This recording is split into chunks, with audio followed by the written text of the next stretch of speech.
Estamos começando mais um programa Luz para os Meus Passos. Que Deus abençoe você, que Deus abençoe sua família. É uma alegria entrar na sua casa com este programa que medita a palavra de Deus. A palavra de Deus é luz.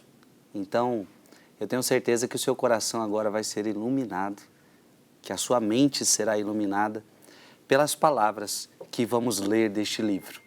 Deus abençoe você que nos acompanha pelo meu canal do YouTube, Frei Gilson Som do Monte, você que nos acompanha pelo canal do YouTube de Dom José Francisco Falcão. Já pegue a sua Bíblia e vamos com muito carinho, com muito amor, meditar a palavra de Deus. Lembrando que estamos fazendo uma introdução ao Antigo Testamento. Posso dizer para você que já estamos nos encaminhando para o fim dessa introdução. Ela é importante para entendermos depois tantas outras realidades. É uma alegria ter você aqui que nos acompanha desde o início, você que foi entrando no meio do caminho. Lembrando que você que gosta deste programa, todos os programas que você perdeu, eles estão registrados no canal do YouTube. É escrito ali qual é o capítulo daquele programa, então dá para você acompanhar desde o primeiro até este atual, tá certo? Deus te abençoe, seja bem-vindo. É com alegria também que eu quero acolher Dom José Falcão no meio de nós mais uma vez. Sua bênção. Deus abençoe, Vossa Reverendíssima, é uma alegria estar aqui.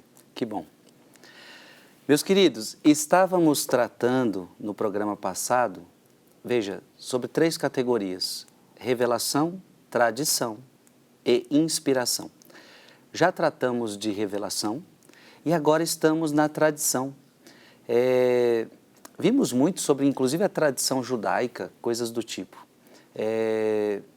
Então, vamos continuar com tradição para que também possamos entrar no tema da inspiração.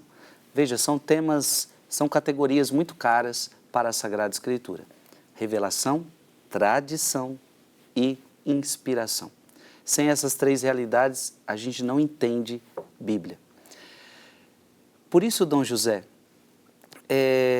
nós já falamos um pouco da tradição judaica nos programas passados, mas eu gostaria de perguntar para o senhor se no Novo Testamento nós encontramos essa realidade da transmissão, ou seja, se Jesus usou essa transmissão para passar para os seus apóstolos e se os apóstolos usaram essa realidade para passar para os seus, para todos, né? Essa transmissão aconteceu no Novo Testamento.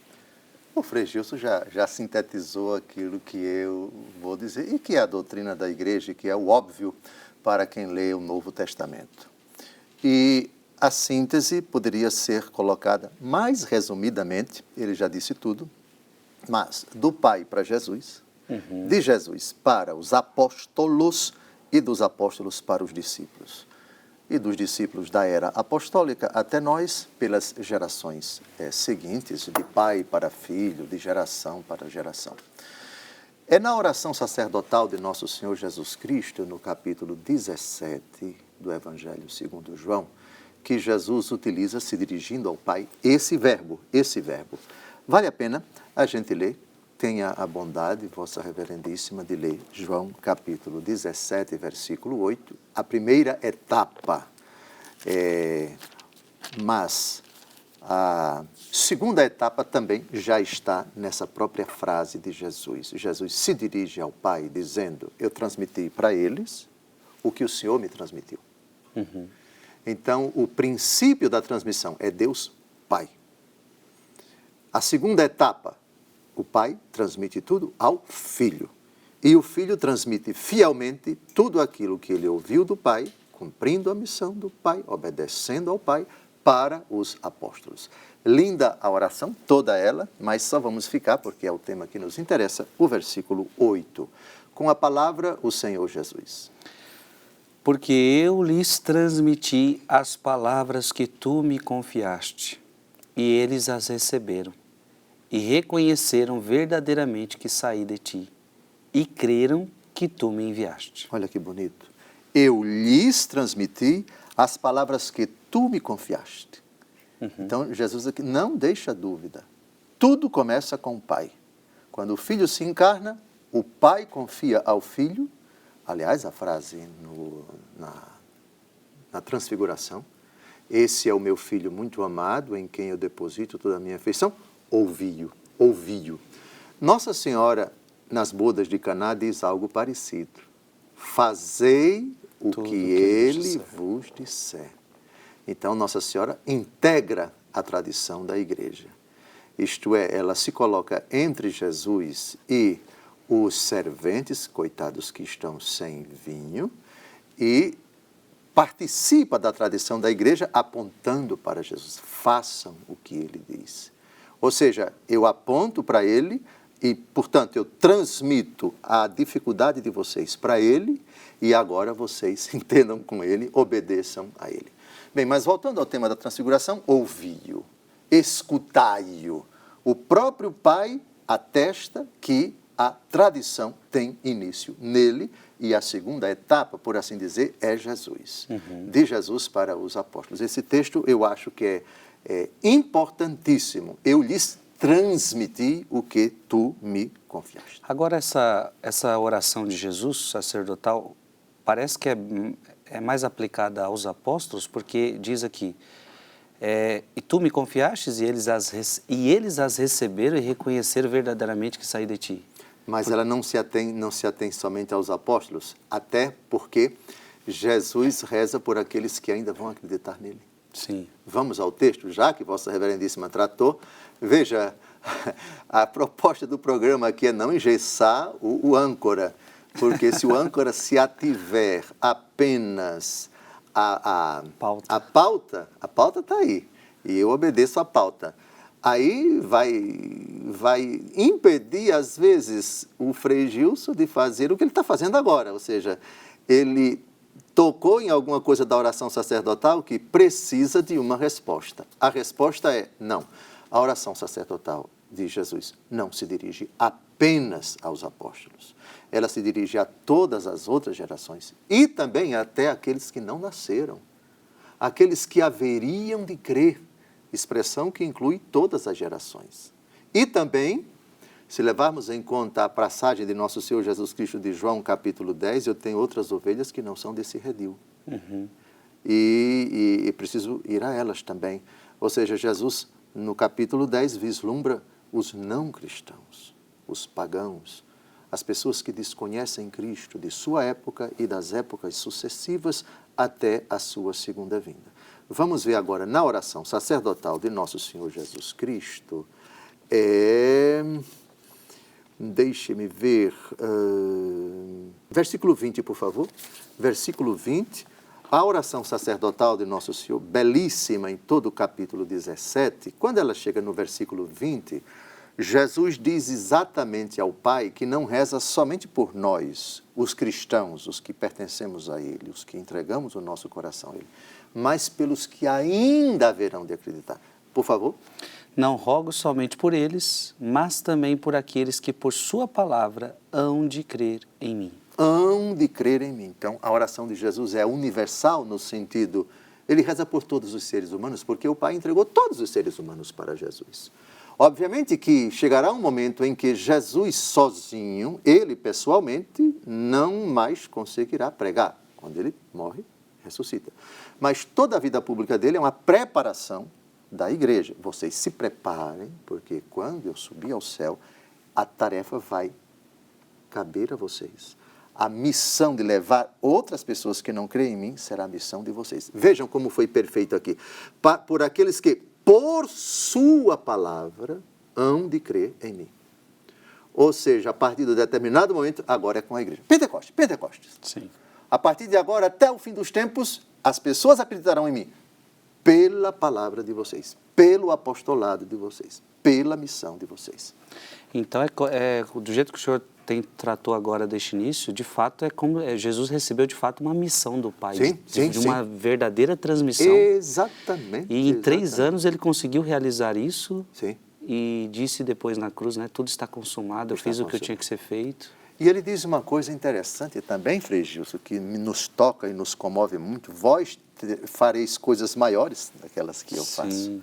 Obviamente que isso não pode ignorar o que ele diz em João capítulo 15, versículo 5, sem mim nada podeis fazer. a igreja pode fazer coisas maiores que aquelas que Jesus fez. Seja do ponto de vista do tempo. Veja, o Frei Gilson tem mais de 33 anos. Mas ele não pode dizer a idade. Posso. Não diga, não diga. Eu também não digo a minha, mas pelos cabelos brancos você já imagina que eu já estou beirando a faixa dos 60. Veja, Jesus não viveu mais que 33 anos. Vossa Reverência já viveu mais que ele. Sim. E a cada ano, o tempo de sacerdócio vai aumentando. Então, a possibilidade de Vossa Reverendíssima fazer temporalmente, quantitativamente, mais do que Jesus, sem dúvida alguma. Aliás, foi ele que disse, vós podeis fazer coisas maiores que eu fiz, do que aquelas que eu fiz. Porém, sem mim, nada podeis fazer. Sim, essa é a beleza da missão da igreja, que continua no tempo e no espaço a missão de Jesus. E ele foi categórico. Lucas 10:16, quem vos ouve a mim, ouve, quem vos rejeita, a mim rejeita. Então é corretíssimo dizer, Cristo, que é o mesmo, estarei convosco todos os dias até a consumação dos séculos. Cristo que fala pelos lábios da igreja, Cristo que fala pelo apostolado da igreja, pelo ministério da igreja, pela pregação da igreja, pela oração da igreja, pela liturgia da igreja. Cristo, cabeça, atuando nos seus membros. Saulo, Saulo, porque me persegues. A cabeça não é perseguida, a cabeça já está no céu. Mas, quando Jesus diz, porque me persegues, significa, você está perseguindo a mim porque está perseguindo a minha igreja. Então, Dom José, aí ficou muito claro que Jesus recebe uma transmissão do Pai Certo. e passa para os apóstolos. Que ainda não tratamos aqui, ainda não tratamos, sim.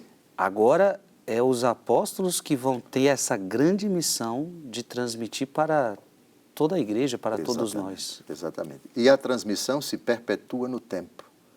E ai de nós se não transmitirmos. São Paulo tinha um medo tão grande de não transmitir, que ele disse, ai de mim se eu não pregar o Evangelho. É assustador isso. Ou seja, a minha missão é essa. O Evangelho é força de Deus. Não é? Eu estou crucificado para o mundo e o mundo está crucificado para mim. Doravante vocês não me molestem.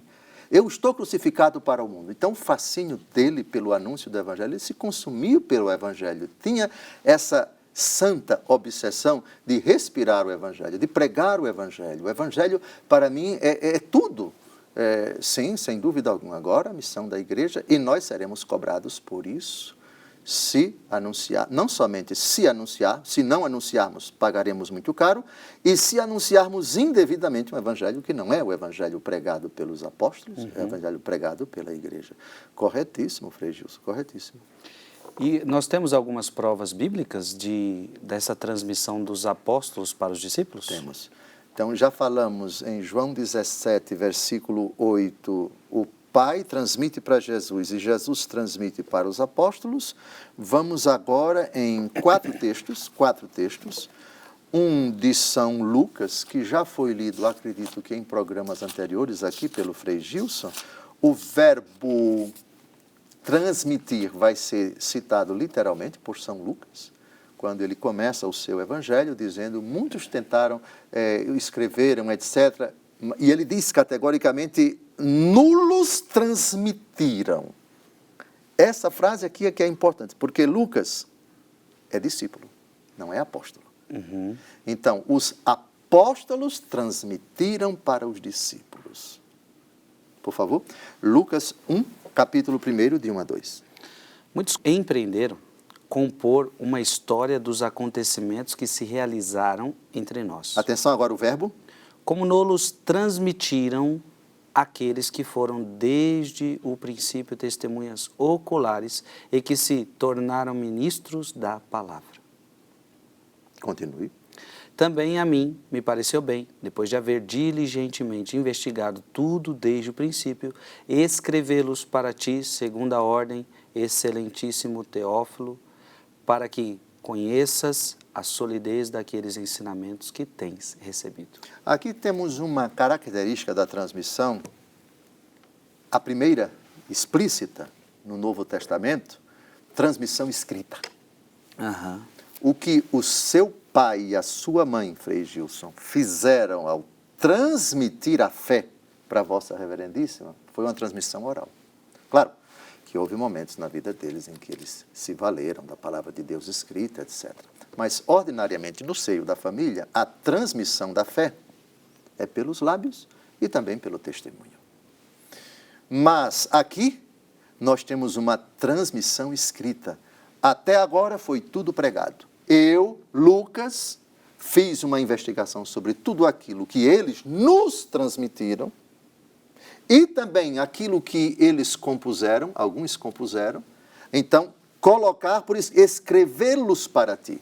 Aqui a transmissão assume um caráter, transmissão escrita.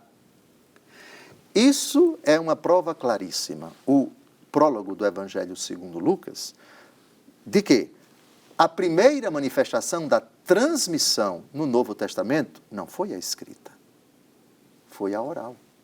Então você tem tradição oral, que vem em primeiro lugar, e tradição escrita, que vem em segundo lugar. Depois a gente vai ler que o Evangelho segundo Lucas vai ser redigido somente 30, 40 ou 50 anos depois da morte de Jesus. Esse Evangelho não foi escrito enquanto Jesus estava vivo, ou quando Jesus ressuscitou, ou quando Pentecostes se manifestou no ano 33. Não, foi bem mais para frente. Veja, muitos empreenderam compor uma história dos acontecimentos que se realizaram entre nós, como nos transmitiram aqueles que foram desde o princípio testemunhas oculares. Então, primeiro vinham as testemunhas oculares, Maria Madalena, as outras mulheres que foram ao túmulo, os discípulos de Emaús, os próprios apóstolos, testemunhas oculares. Então, num primeiro momento, não temos testemunha escrita, temos testemunhas oculares. Elas testemunharam, elas pregaram, elas afirmaram para toda a multidão, para todas as pessoas, nos primeiros discursos da igreja, que Jesus ressuscitou, que aquele de que falaram as Escrituras, ele veio, que se encarnou no ventre da Virgem Maria, etc, etc. Bem mais para frente, a tradição vai ter uma outra manifestação, tradição escrita. Aham, que lindo. Vamos agora ao apóstolo Paulo. Essa categoria transmissão também é muito cara para ele. Lembre-se que o apóstolo Paulo foi testemunha das aparições do ressuscitado bem mais para frente. Quando o Pentecostes acontece, nós temos um rabino enfesado, um rabino fanático, um rabino violento, um rabino truculento, que autorizou a lapidação de Santo Estevão, Atos capítulo 7.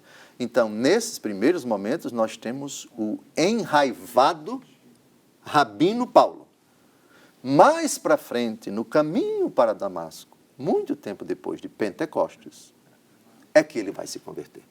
Então, ele, de cadeira, agrada muito a ele utilizar esse verbo transmitir. Vamos então a 1 Coríntios, capítulo 11, versículo 23. 1 Coríntios, capítulo 11, versículo 23. Eu recebi do Senhor o que vos transmiti. Olha o verbo, vos transmitir. Que o Senhor Jesus, na noite em que foi traído, tomou o pão. E depois de ter dado graças, partiu-o e disse: isto é o meu corpo, que é entregue por vós.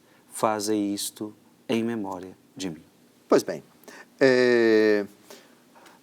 os exegetas dizem que essa narrativa da instituição da Eucaristia é a mais antiga que Mateus, mais antiga que a de Marcos e mais antiga do que a de Lucas. Nossa. Então, aqui veja o que é que o apóstolo Paulo diz. Eu recebi do Senhor o que vos transmiti. Então, foi o próprio Senhor quem transmitiu, o Senhor Jesus ressuscitado, que transmitiu para Paulo, e Paulo transmite para os outros. Aqui nós temos uma prova cabal da etapa Cristo, apóstolos, apóstolos, discípulos. Lindo, né?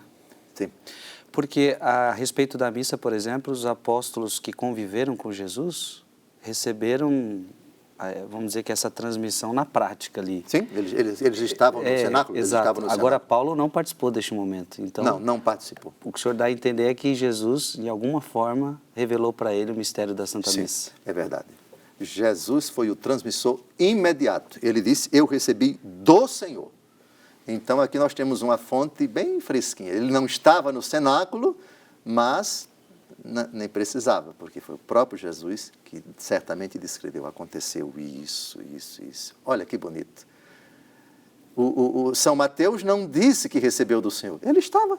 Exato. São Marcos recebeu isso de São Pedro, porque Marcos não estava no cenáculo, Marcos não era apóstolo, Marcos vem se tornar depois de seguidor de São Pedro. E vai escrever o evangelho dele, fazendo, muito provavelmente, a pesquisa, a investigação, a escuta do próprio São Pedro, dos demais apóstolos. Como foi? Vocês que estavam lá no cenáculo, digam aí. E foi colocando por escrito. Mas São Paulo não. São Paulo é a fonte bem originária. Sim. Depois... E aí, inclusive, Falcão, é Paulo que fala de estar preparado para comungar, né? Ou seja, ele deve ter recebido também essa instrução de Jesus, né? Perfeitamente. Nem todos têm que saber distinguir uma coisa de outra, estar preparado para isso. É verdade. Nenhum evangelista que descreve a narrativa da instituição da Eucaristia coloca isso. Nem também, e aqui está uma questão delicadíssima, que é opinião. Aqui entra no âmbito da opinião. Judas Iscariotes comungou ou não? Judas Iscariotes recebeu o corpo, sangue, alma e divindade de nosso Senhor e Salvador Jesus Cristo na instituição da Eucaristia ou não? Temos duas opiniões diferentes. Santo Agostinho diz que não. Santo Hilário de Poitiers diz que não. E Santo Tomás de Aquino diz que sim. Ele comungou. Eita, confusão. Eita, que agora é só a briga dos grandes. Mas aí, veja, naquilo que a Escritura não diz claramente, é lícito para os cristãos, para a igreja, para os santos também, opinar.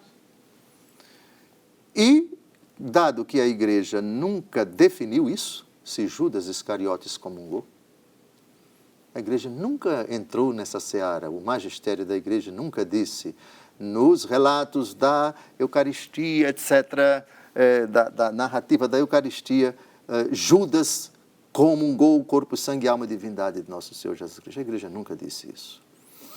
Então é lícito você pensar como Santo Tomás de Aquino e dizer, ele comungou. E é lícito também você pensar como Santo Agostinho e Santo Hilário de Poitiers e dizer, não comungou. É muito interessante. Bom, eu me inclino, aí é a opinião. Quando a Escritura não diz claramente, é lícito você emitir uma opinião desde que ela não contrarie a Bíblia e não contrarie a fé da igreja. Exato. Está claro? Sim. Se, sei lá, o número dos que vão se salvar. Alguém perguntou para Jesus. Jesus disse, esforçai-vos por entrar na porta estreita. Correto? Lembra disso? São raros os que entram na Pois porta bem, estreita exato. e muitos... Muito bem. Como Jesus não falou de estatística, se eu perguntar para o Frei Gilson, na sua opinião, depois do juízo final, quem vai ter mais gente? É o céu ou é o inferno? Emita a sua opinião, que eu vou emitir a minha. Vá. Dê a sua opinião. Respeite a Escritura e a fé da igreja. Pode emitir a sua opinião. Eu vou pelo que eu gostaria. Eu gostaria que o céu tivesse mais salvos. Mas segundo Mateus capítulo 7, que o senhor está dirigindo, diz que numerosos são os que se perdem e raros os que se salvam. Bem, então, na opinião do Frei Gilson, o inferno vai ter mais gente do que no céu.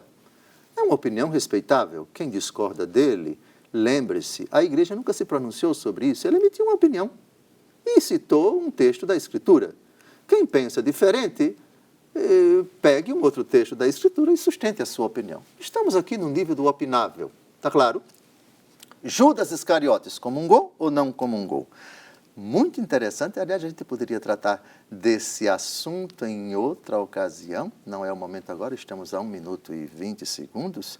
Eu defendo, quer dizer, eu me inclino mais pela opinião de Santo Agostinho, de que Judas Iscariotes não comungou.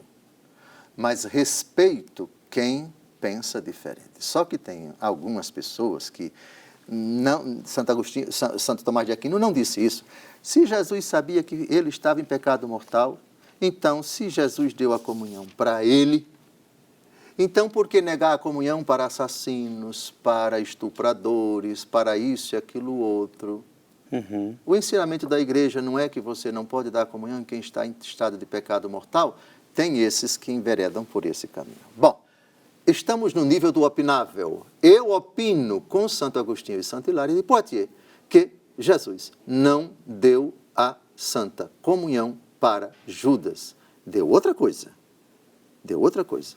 Ele estava presente, mas ele deu outra coisa para Judas. E logo depois Judas saiu. Bom, mas isso estamos no campo da opinião. Faltam poucos segundos, termine. Meu Deus do céu, olha aí, esse bloco terminou com várias pulgas atrás da sua orelha, né? Que bom que é só o primeiro bloco, que aí eu vou poder perguntar aqui para Dom José Falcão algumas coisas em relação a isto. Deus te abençoe, é um rápido intervalo e a gente já volta para resolver essas questões.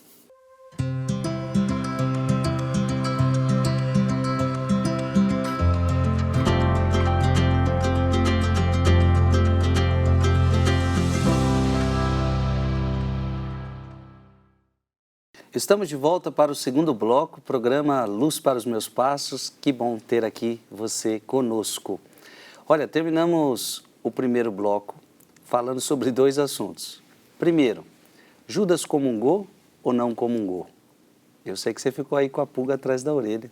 Vamos fazer o seguinte, conversando aqui com Dom José Falcão no intervalo, decidimos que você vai ficar num tempo maior de expectativa. Então, a proposta é a seguinte, no próximo programa, com mais tempo, com mais calma, nós vamos tratar deste assunto, tá? Se Judas comungou ou não comungou. Então, vai ter que esperar para a semana que vem para resolver este problema, tá certo? Agora, eu também quero aproveitar o início desse bloco, porque Dom José fez uma pergunta interessante. Na sua opinião, vai ter mais gente no inferno ou mais gente no céu? E citei, e eu quero citar para você mais uma vez, Mateus, para você abrir aí na sua Bíblia, Mateus capítulo 7, versículo de 13 a 14. Então quem vai falar é o próprio Jesus. Entrai pela porta estreita, porque larga é a porta e espaçoso o caminho que conduz à perdição. E agora Jesus falando, esse caminho da perdição, essa porta da perdição, numerosos são os que aí entram. Então, Jesus fala que são numerosos os que entram pela porta da perdição. Versículo 14, entrai, porém, estreita, porém, é a porta e apertado o caminho da vida, e raros são os que o encontram. Então, de um lado, na porta estreita, Jesus fala que são raros os que encontram. Do outro lado, a porta da perdição, são numerosos. Mas eu gostaria de compensar com você, para que a gente, é preciso ter... entender que a Bíblia vai se conectando, né, Dom José, um versículo a outro. E olha, se você for lá em Apocalipse, capítulo 7, versículo 9, Apocalipse, capítulo 7, versículo 9, vai falar do céu. E olha que interessante. Depois disso, vi uma grande multidão que ninguém podia contar. Porque alguém pode ter pensado, então o céu vai ficar vazio? Calma. Depois disso, vi uma grande multidão que ninguém podia contar, de toda nação, tribo, povo e língua. Conservavam-se em pé diante do trono e diante do Cordeiro, de vestes brancas e palmas na mão. Então, é só para que você entenda, claro, sempre vai ser uma opinião, né, Dom José? Porque a quantidade exata, ninguém sabe. Mas esses textos da Sagrada Escritura nos ajudam a equilibrar as coisas. O senhor tem mais alguma coisa a falar sobre isso ou podemos seguir? Como eu disse no final do primeiro bloco, se não me engano, se a Escritura não é clara quanto a um assunto, o número dos eleitos, que é o assunto abordado no final do primeiro bloco. Então, e a igreja nunca se definiu sobre isso, nunca se pronunciou sobre isso, e com relação a isso garanto que não vai se pronunciar. É lícito você emitir a sua opinião. Aqui nós estamos no âmbito do opinável e é preciso ter respeito pela opção do outro, não é? E se você diz que a maioria, o inferno vai ter mais gente do que no céu e o céu vai ter mais gente do que no inferno, são opiniões possíveis, opiniões plausíveis, e todas elas você pode evocar textos da Escritura, tanto para defender uma tese como para defender outra. Agora, diferente de dizer que o inferno está vazio. Ah, aí não. Aí você fere a Escritura. Ou que o céu está vazio também, tanto faz. Bote heresia nisso. Exato. Se você diz que o céu está vazio, você está chamando Jesus de mentiroso, está chamando todos os apóstolos de mentirosos, etc. Orígenes enveredou por esse caminho, mas não a dizer que o inferno está vazio, mas que ele ficará vazio. Nossa. A doutrina da apocatástase. O que é a doutrina da apocatástase? Ele, bem intencionado, digamos assim, se empolgou ao falar da misericórdia de Deus, da bondade de Deus, do amor de Deus. Deus é amor, Deus é misericórdia. Que chegará um dia que, digamos assim, as almas dos que estão no inferno, elas sairão de lá, elas se arrependerão e assim por diante. Obviamente que essa tese foi condenada pela igreja. É claro que isso não tira o mérito do magnífico Orígenes, que aliás foi elogiado. O Papa Bento XVI, numa audiência geral, no seu pontificado, Praça São Pedro, dia de quarta-feira, fez um discurso, depois vocês digitem aí, Bento XVI e Orígenes, Praça de São Pedro, etc., e vai aparecer aí no seu site de procura o discurso de Papa Bento XVI sobre Orígenes. Bem, e aí não, dizer que o inferno está vazio ou ficará, a igreja nunca ensinou isso. Ou seja, uma opinião que não contradiz a Escritura é lícita. Nem a fé da igreja é lícita, é lícita. Agora, quando eu digo algo como isso, o inferno está vazio, o céu está vazio, transgride literalmente a Sagrada Escritura, a fé da igreja, então não é possível. Chama Jesus de mentiroso. Exato. Ao dizer que a parábola de Lázaro e do rico é pulão, é uma mentira. Uhum. Que o rico, quando morreu, veio a se encontrar nos tormentos do inferno. Aí não, alto lá. Sim. O senhor falou de mais alguns textos que o senhor queria falar sobre a tradição dos apóstolos aos discípulos. Perfeito. Na mesma 1 aos Coríntios, porque o último texto sobre o argumento foi capítulo 11, né? A instituição da Eucaristia. As palavras da Eucaristia. Mas no capítulo 15, mais na frente, versículos de 3 a 8, vale a pena... São Paulo aqui vai se chamar de abortivo. Veja, é um exagero dele, né? Ele se considera o menor, isto é um resto, uma coisa sem vida.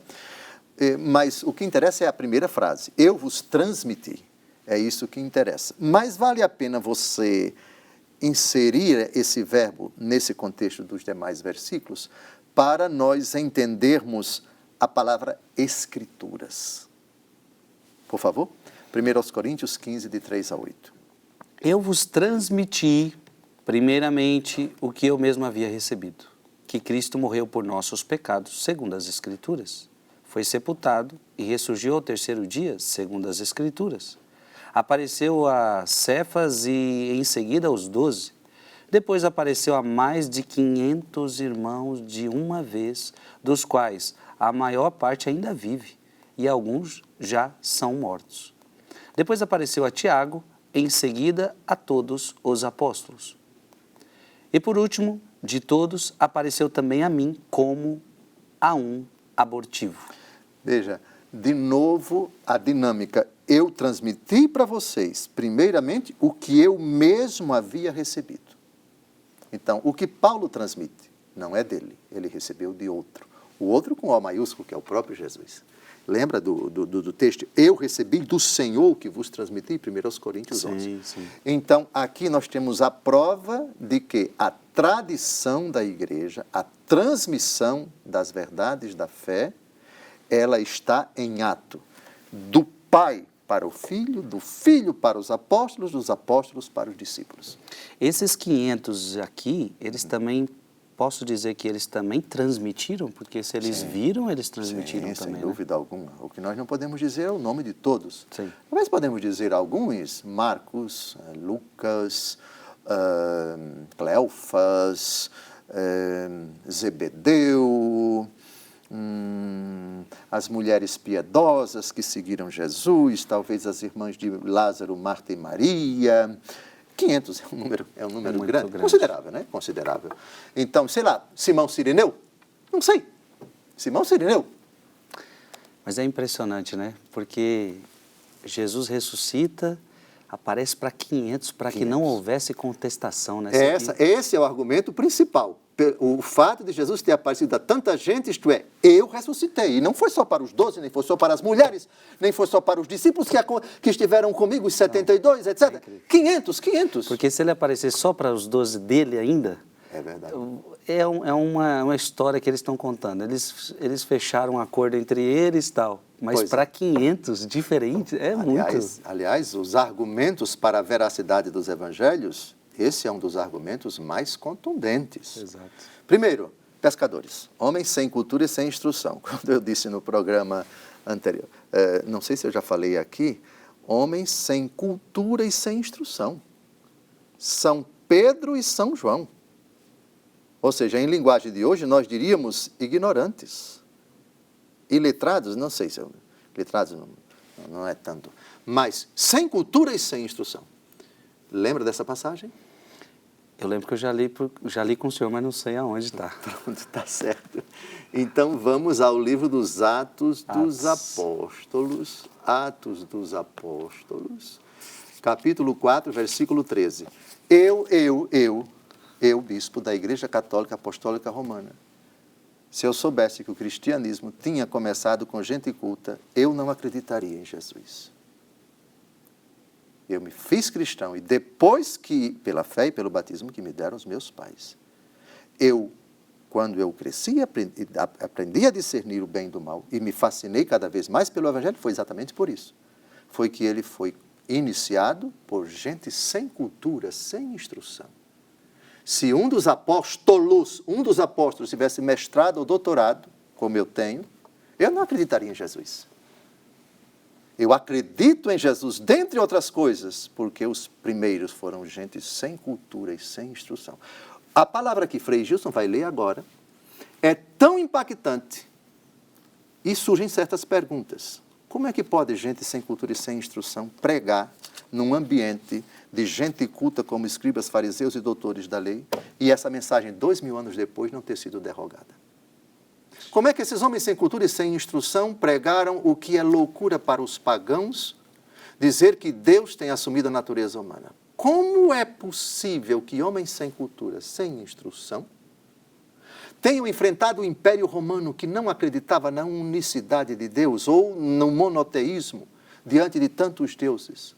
Como é que gente sem cultura e sem instrução, que não tinha nenhum prestígio, conseguiu pregar com tanto ardor? É isso mesmo, nós não estamos inventando absolutamente. Leia, por favor, Atos 4, versículo 13. Olha o grau de instrução dele. Você que tem curso superior, você que já fez o Enem, você que passou em concurso, você que tem mestrado e doutorado, você que tem PhD, um monte de título. Acredita em Jesus? Dá uma olhada nisso. Vendo eles a coragem de Pedro e de João, e considerando que eram homens sem estudo e sem instrução, etc. Ficaram abismados? Termine. Admiravam-se, reconheciam-nos como companheiros de Jesus. Sem estudo, sem instrução. Pescadores, eu diria com cheiro de peixe. Dê uma olhadinha, quando você puder, lá às margens de algum rio de água doce ou do mar, chegue perto de um vendedor de peixe, um pescador. O cheiro. O Evangelho começou com eles. A pregação da verdade que salva foi confiada a gente sem estudo, sem instrução. Isso me fascina. E outra, ao longo da história da igreja, Cristo Jesus quis, é Santo Agostinho que diz, que os reis se convertessem por causa de um pescador e não o pescador se convertesse por causa de um rei. Nossa. Então, o evangelho de Jesus começou com essa gente sem estudo, sem instrução. Isso me fascina, Frei Gilson. Todo santo dia. Não pode ser uma mentira. Isso não é um embuste. É a mais cristalina verdade. Começamos com eles. E eles não tinham retórica. Os cristãos pedem sinais, os judeus pedem sinais. Nós pregamos Cristo crucificado. É claro que ele é culto, mas ele posterior. Mas se rendeu e se submeteu também à autoridade de São Pedro, homem sem estudo e sem instrução. Exato. E o bonito é, eles não tinham estudo, não tinham instrução, mas tinha algo que falta para muita gente até os dias de hoje. Eles eram companheiros de Jesus. Sim. Isso muda tudo, né? Muda tudo. Pule agora para a primeira aos Coríntios, capítulo 2. Já no capítulo 1, versículos de 17 até 25, nós temos aqui, deixe-me ver, não, a partir do versículo 26, de 26 até 31.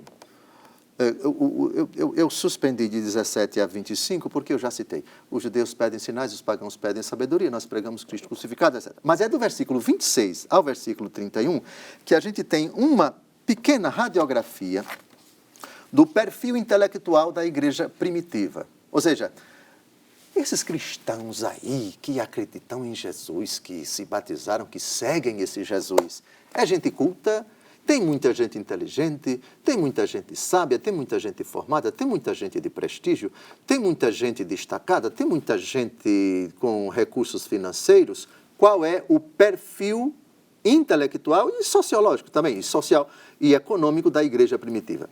Por favor. Vede, irmãos, o vosso grupo de eleitos. Não há entre vós muitos sábios, humanamente falando, nem muitos poderosos, nem muitos nobres. O que é astuto no mundo, Deus o escolheu para confundir os sábios. O que é fraco no mundo, Deus o escolheu para confundir os fortes. E o que é vil e desprezível no mundo, Deus o escolheu como também aquelas coisas que nada são, para destruir as que são. Assim, nenhuma criatura se vangloriará diante de Deus. É por sua graça que estais em Jesus Cristo, que da parte de Deus se tornou para nós sabedoria, justiça, santificação e redenção, para que, como está escrito, quem se gloria, glorie-se no Senhor. Então, a igreja primitiva não tinha muitos, tinha, mas não tinha muitos. Tinha poderosos, tinha, mas não tinha muito. Muitos nobres, tinha, mas não tinha muito. A grande maioria, gente simples. Que lindo. Como pescadores, João e Pedro. João, filho de Zebedeu, sem instrução.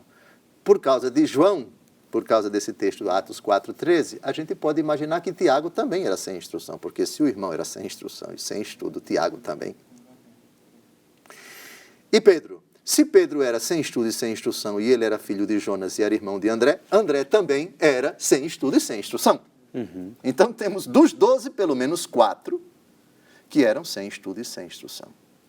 Impressionante. Jesus escolheu gente sem estudo e sem... Mateus não. Mateus, cobrador de impostos, devia ter noções de contabilidade, devia escrever muito bem, devia calcular muito bem, etc.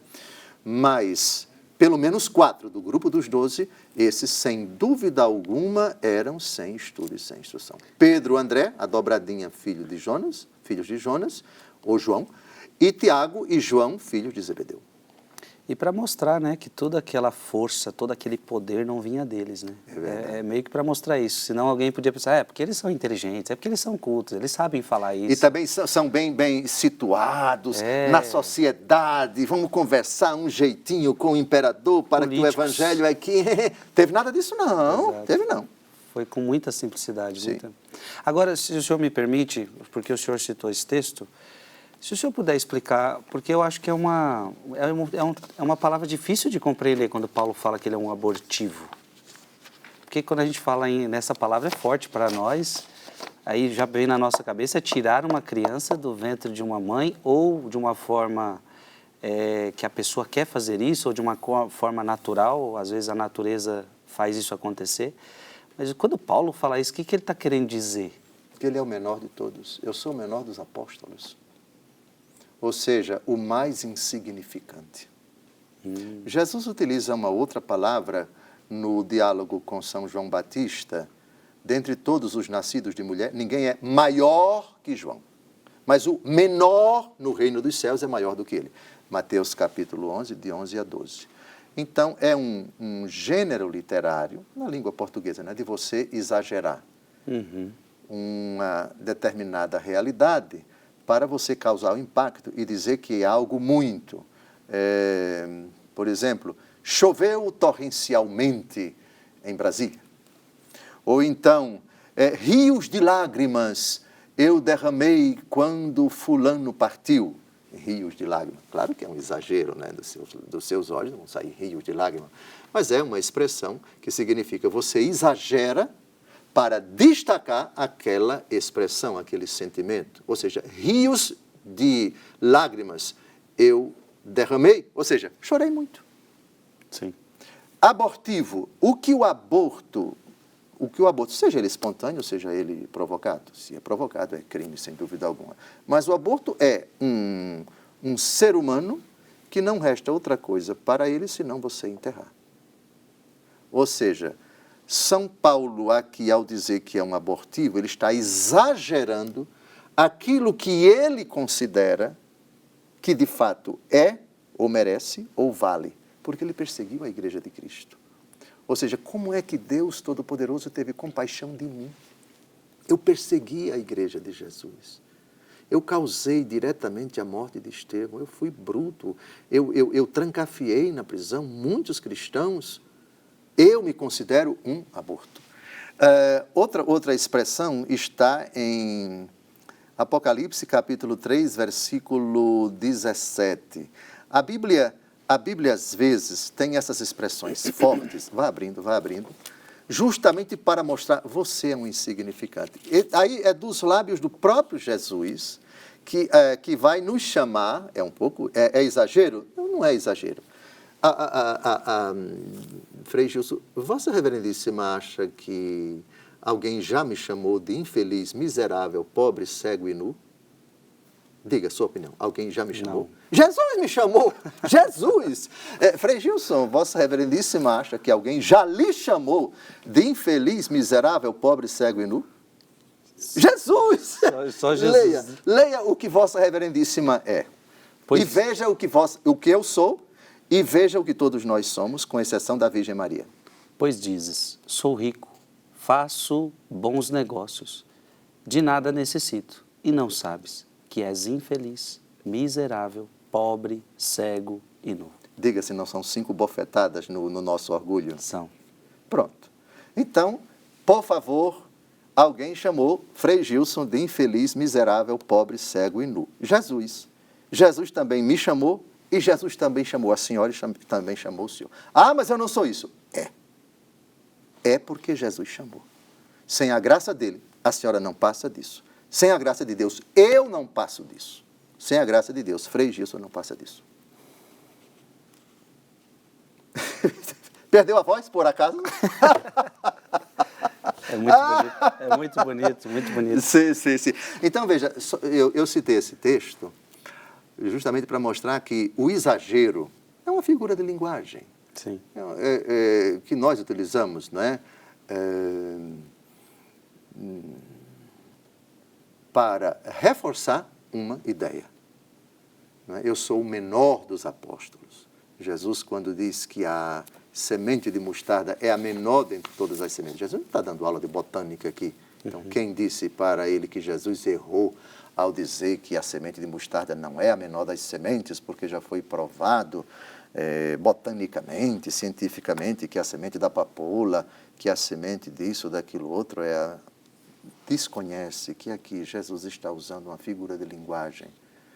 Jesus chama a semente de mostarda como a menor, justamente não para mostrar o tamanho dela, mas a insignificância dela. São Paulo considera-se o menor dos apóstolos, o abortivo. Ou seja, é o que o aborto é um ser humano extraído do seio da mãe, um ser humano sem vida que saiu do seio da mãe. Ele se compara exagerando justamente para mostrar que é insignificante diante da bondade de Deus e do mal que ele causou, e apesar disso Deus teve compaixão dele. Então é preciso um pouquinho de língua portuguesa para a gente perceber que são imagens, são comparações fortes, mas para reforçar uma ideia. São exageros, mas exageros que são comuns, são coloquiais. Por exemplo, eu morri de rir. Já ouviu essa expressão? Já. Pronto, o que é morrer? Você não morreu de rir. Ou seja, o que significa morrer de rir? Ri muito. Só isso. Então, José, o pouco tempo que nos resta, me parece que o senhor tem apenas uma passagem para a gente encerrar esse assunto, dessa transmissão dos apóstolos para os discípulos. Colossenses, capítulo 1, versículos de 4 a 5. 4 a 5. Veja, aqui nós temos a formulação da frase, associa transmissão com pregação. É o óbvio, a principal transmissão da palavra de Deus é pelos lábios. O apóstolo Paulo, o mesmo autor dessa carta, que Vossa Reverendíssima vai ler, vai dizer, a palavra está ao teu alcance, em tua boca, em teu coração. Romanos, capítulo 9. Essa é a palavra da fé que pregamos. Então, Colossenses, capítulo 1, de 4 a 5. Porque temos ouvido falar da vossa fé em Jesus Cristo e da vossa caridade com os irmãos. Em vista da esperança que vos está reservada nos céus, esperança que vos foi transmitida pela pregação da verdade do Evangelho. Transmitida pela pregação da verdade. Aqui está, portanto, há vários outros textos. Como nós não podemos nos delongar muito, investigar texto por texto, então, nos 4 evangelhos, nas cartas dos apóstolos, nos atos dos apóstolos, toda a Escritura, a transmissão, ela é uma fonte da fé. Não é somente a Escritura. Aliás, a Escritura é transmissão escrita. Porque transmissão pela pregação, atenção, transmissão pela pregação, não é transmissão pela Bíblia. Transmissão pela Bíblia vem depois, o prólogo do Evangelho segundo Lucas. Primeiro se transmite a fé pela pregação. Muito posteriormente é que a pregação vai ser colocada por escrito. Muito bom, estamos chegando ao fim de mais um programa. É uma alegria ter você aqui. Queremos agradecer, Dom José, por todo esse ensinamento. E para a próxima semana já tem o que a gente conversar logo no início do programa. Se Judas comungou ou não comungou, foi a promessa que nós fizemos para você e vamos cumprir então no próximo programa, tá certo? Gente, tudo isso é muito importante, sei que algumas coisas podem ser difícil para alguns, mas pouco a pouco você vai captando e saiba que aqui o interesse é tornar o difícil o mais fácil possível para você. E olha, está sendo maravilhoso. Para mim está sendo maravilhoso, tenho certeza que para você também. Divulgue esse programa para os seus amigos, para os seus familiares, porque vale a pena. Vamos receber agora a bênção de Deus. Abençoe-vos Deus Todo-Poderoso, Pai e Filho e Espírito Santo. Amém. Amém.